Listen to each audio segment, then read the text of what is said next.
I started mountain biking just 3 years ago. It's not a lot of women were doing free ride, and so I just wanted to prove that women could ride bikes and jump bikes and be part of the boys. I rode dirt bikes with my brothers growing up and competing, like, oh, you can do that, I could do that too, you know? And then, yeah, you get injured or you take a step back and you're like, why am I really doing this? Like, is this for me?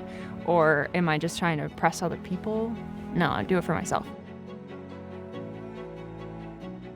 I just got picked up by Transition and they sent me my downhill bike and I was really excited. I literally took it out of the package and was like, we're going to Utah. And I was riding the jumps and I'm really confident on jumping, but I guess I just made a mistake in the air. My foot slipped and I flipped over the bars when I landed and just landed right on my collarbone. Knew immediately I broke it. I went to the St. George Hospital, got x-rays, sent them to Chris Stout and Dr. Healy's office, and got surgery the next week. Dr. Healy, him and Chris both called me the day after to make sure I was okay.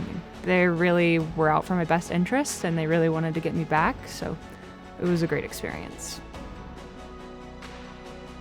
I think as an athlete, it's super important to be treated by physicians that understand your lifestyle, and they're not like, maybe you should just stop riding, this wouldn't happen if you were like not hitting this big jump. But it's something that I love, and so when you're seeing a physician that also has a passion, they understand what it's like to have sport and they're willing to help you get back to that sport. That's what the center is all about. My name is Sierrah Umhauer. I'm a professional mountain biker in women's dirt jump and women's free ride.